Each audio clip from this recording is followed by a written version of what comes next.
करने का भी दिल नहीं कर रहा, समझ नहीं आ रही कि क्या करें पाकिस्तान टीम का। यकीन करो कुछ समझ नहीं आ रही यार, क्या करें।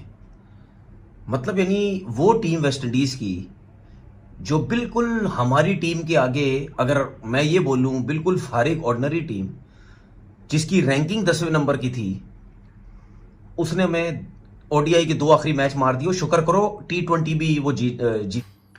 आखिरी मर्तबा पाकिस्तान जब वेस्ट इंडीज से ओडीआई सीरीज हारा था तो वो सीरीज में इंजमामुल हक ने डेब्यू किया था। या आप इस तरह से समझ लीजिए कि पाकिस्तान के क्रिकेटर जो इस वक्त वेस्ट इंडीज के अंदर मौजूद हैं, इनमें से कोई एक भी पैदा नहीं हुआ था जब पाकिस्तान वेस्ट इंडीज से हारा था।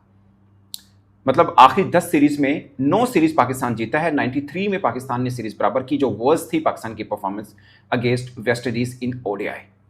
और आप सोचिए ये वो वेस्ट इंडीज है जो इस सीरीज से पहले 10वें रैंक पर खड़ी थी और पाकिस्तान एब्सोल्युटली। वैसे ही ओवर द इयर्स हमें एक फुकदान नज़र आया है, एटलीस्ट डोमेस्टिक लेवल से या जो इंटरनेशनल लेवल पे ट्रांजिशन होती है बॉलर्स की, उसका फुकदान नज़र आया है। हम बारहा ये बात करते हैं कि उस तरह से टैलेंट है नहीं पाकिस्तानी डोमेस्टिक सर्किट में जिस तरह होना चाहिए। बट राशिद भाई, एक यंगस्टर को डेवलप करने का सही तरीका क्या है? जैसे सुफियान मुकीम और अबरार अहमद का एग्जांपल आपके सामने है।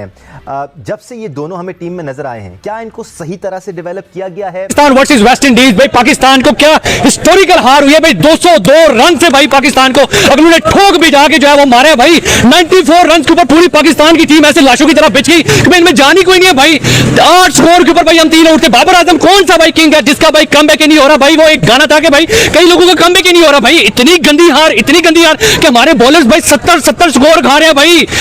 42 ओवर्स में 185 स्कोर था भाई वेस्ट इंडीज का भाई। अगले 8 ओवरों में 109 स्कोर मारा है। और जेडन सील ने ऐसी जेडन सील लगाई है ना कि भाई पाकिस्तान को जो है वो मतलब कि भाई अंधा करके रख दिया है। मैंने बॉलिंग से शुरू करना है, मैंने पहले बॉलिंग पे आना है और उसके बाद मैंने फिर इनकी लेनी है। ये बॉब्जी दी किंग, रिजू डांसर, ये जितने भी तमाशबीन है ना, आज इनको मैं पकड़ के ठोका लगा के ना गया तो मैं भी बेटा अपने बाप का नहीं हूँ। आज इनको मैं नंगा मंगा करके जाऊंगा।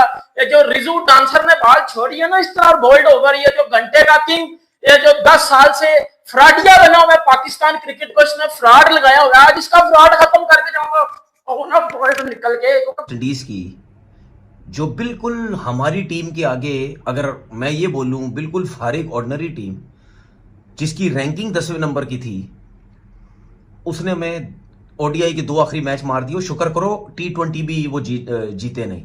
T20 के आखिरी मैच में जो गलती की कप्तान ने, रोस्टन चेज को भेज के जो उसने बॉलें बीट की, पावर हिटर 3 बाकी थे अभी, वो अगर उनमें से किसी एक को भेज देते, उनके लग जाते तो तीसरा T20 भी हम हार जाते। दूसरा वो जीते, तीसरा भी जीत जाते। इसी तरीके से पहला हम जीते, अगले 2 जीत गए। वो टीम जिसके 30 ओवर में 100 105 6 रन थे, उस टीम ने अगले 20 ओवर में इतना फेंटा लगाया, शे होप ने इतना फेंटा लगाया, 100 किए। हमारे Naseem Shah world fastest bowler 72 run, Hasan Ali साहब 60 से ऊपर, ठीक है, नवाज साहब कुट लगी ठीक ठाक उनकी। कोई सुफियान मुकीम नहीं, कोई नहीं खेला सुफियान मुकीम। मैं आपको बताऊं, ये सारी जिम्मेदारी मैं माइक हसन पे डाल रहा हूं, सारी जिम्मेदारी। इसकी वजह से ये टीम बर्बाद हुई, इसकी वजह से हम दूसरा ओडीआई हारे। अगर हमारे पास सुफियान मुकीम होता, हम 181 पर भी मैच जीते और ये सीरीज जीत जाते।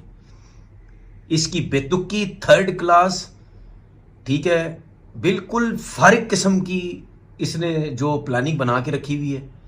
ऑलराउंडर से ये बॉलिंगें करवाई जा रहा है, अपने मेन बॉलर्स बाहर बिठाई जा रहा है, ये इस वजह से हार रहा है। आज के मैच में देख लो 296 रन कर दिए। जब 296 रन हुए ना, आप यकीन करो, मैं ये सोच रहा था ये रन्स बनाएगा कौन, ये कैसे रन्स बनेंगे, इतना बॉल ब्रेक हो रहा है, कैसे रन्स बनेंगे, कौन बनाएगा? आपकी टीम में है ही कोई नहीं। अब आपको एक चीज समझ आती है, मैं रिजवान और बाबर की इस वक्त बिल्कुल भी साइड नहीं ले रहा, ये जरा थोड़ा सा दिमाग में रखें, मैं बिल्कुल साइड नहीं ले रहा। जब इन दोनों की फॉर्म थी, या जब ये दोनों खेलते थे, जब ये बाबर कप्तान था और ये जब दोनों रन्स करते थे, उस टाइम टीम के रन्स देखे कितने होते थे? टीम की परफॉर्मेंस देखी कहां जाती थी। हम 300 रन भी करते थे, हम 300 प्लस भी करते थे। जिस मैच में ये दोनों रन करते थे होते थे, जिस मैच में ये बाबर करता था, ये रिजवान करते थे, हम 300 प्लस भी जाते थे, क्योंकि ये दोनों बड़े रन करते थे। ये दिमाग में रखना एक बात, मैं इन दोनों की साइड नहीं ले रहा, मैं आपको हकीकत बता रहा हूं। जो लोग कहते हैं ना कि इन दोनों को टीम वाले बहुत है। अबरार की जो बात की है, सबसे पहले वो सिलेक्ट हुए थे, इंग्लैंड की टीम आई थी वर्ल्ड कप 22 से पहले, उनको घुमाते रहे। वो वर्ल्ड कप की टीम का हिस्सा होना चाहिए था, उनको घुमाते रहे। टीम में नवाज मौजूद थे, टीम में शादाब मौजूद थे, उनकी वजह से वो नहीं खेल सके, कोई मैच नहीं खेल सके। वो पक्के बॉलर हैं, इसलिए कि फर्स्ट क्लास और ग्रेड 2 बहुत खेली थी है। उनको टेस्ट मैच में डाला, उन्होंने परफॉर्म किया और वो डेवलप प्लेयर थे। लेकिन जहां सुफियान की बात करेंगे, T20 में आप रिलाय कर सकते हैं, वनडे में गुड कैप्टन चाहिए उनको प्रोटेक्ट करने के लिए। अब साइम अयूब की बात करते हैं और सलमान अली आगा की बात करते हैं। देखिए 10 ओवर करना एक ऐसे बॉलर के लिए मुश्किल हो जाता है जो फर्स्ट क्लास नहीं खेलता। वो 4 ओवर का बॉलर मैं समझता हूँ। 4 ओवर के बाद जब 5वां, 6वां, 7वां, दूसरा स्पेल, फिर आखिरी स्पेल, 3 स्पेल हो गए, पूरा 50 ओवर ग्राउंड में खड़े रहना उस बॉलर के लिए जो T20 का शौकीन है जरा मुश्किल हो जाता है। और शोल्डर उसकी इजाजत नहीं देता 10वां ओवर करने के लिए। तो उसमें गुड कैप्टन चाहिए होता है कि जहां विकेट गिरे उसके 2-3 ओवर कराए, फिर सलमान अली आगा को बीच में करा लिया या साइम अयूब को करा लिया, तो इस पार्ट जहां पे मार लगे उसको प्रोटेक्ट कर लिया 5 ओवर 6 ओवर के बाद। तो ये खिलाने का तरीका होता है। अगर ये तरीका आता है तो खिलाएं, वरना इसको अगर 10-10 ओवर के लिए खिलाएंगे तो शायद जाया हो जाएगा। अच्छा बॉलर है, सबने प्रेडिक्ट कर दिया कि ये फ्यूचर है पाकिस्तान का, लेकिन अगर उसके ऊपर रिलाय करने लगेंगे, उसको खिलाए, बड़ी क्रिकेट खेलने दें उसको, वो बहुत अच्छा होगा। क्यों फैसल अकरम ज्यादा कॉम्पैक्ट लगता है? क्योंकि वो हर क्रिकेट खेल रहा है। तो सुफियान को पीसीबी को चाहिए कि उसको लेके आए बड़े फॉर्मेट में भी, और बड़ा अच्छा फ्यूचर है। रीड नहीं होता वो, England, Australia, south Africa, New Zealand, बहुत सारी टीम को रीड ही नहीं होता। तो ऐसे बॉलर की जरूरत है जो मिस्ट्री है। मिस्ट्री सारे बाहर थे और मिस्ट्री सारे खेल रहे थे।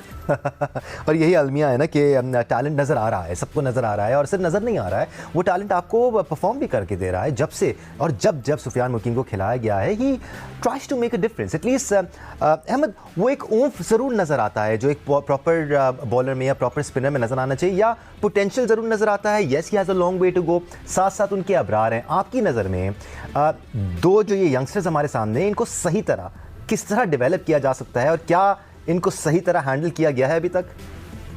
नहीं, अबरार को तो जब से हसन आए हैं बिल्कुल हैंडल नहीं किया गया। अबरार आप उनसे पहले भी इग्नोर हो रहे थे। हाँ, जब शादाब खेल रहे थे आप चेक कर लें, उनको वहां भी नहीं, उनको इस्लामाबाद यूनाइटेड लेके जाके बिठा दिया जाता था। उसके बाद वो पाकिस्तान टीम में होते थे, उनको रिजर्व में डाल दिया जाता था, शादाब खेलता था। तो ये उनके साथ फिर जब इतनी आवाज उठाई राशिद भाई वगैरह ने, फिर जाके उसको कोई मौका मिला है, और मौका मिलकर उसने परफॉर्मेंसेस की हैं। तो जब परफॉर्मेंसेस कर दी हैं, अभी तो परफॉर्म करके बाहर बैठा हुआ है माइक हैसन के होते हुए। कुछ समझ नहीं आ रही क्या हो रहा है, किसको बनाने और किसको प्रोटेक्ट करने के चक्करों में है। तो इब्रार को तो आप बना बनाया बॉलर है, खराब कर रहे हैं। सुफियान मुकीम का मेरी अपनी ऑब्जर्वेशन है, अभी मुझे लगता है बिल्कुल ठीक है, मिस्ट्री बॉलर है, हाथ से रीड नहीं होता, क्विक थ्रू दी एयर है, बिल्कुल ठीक बात की है। फिटनेस लेवल उस तरह का नहीं है कि अभी 10 ओवर खेल सके।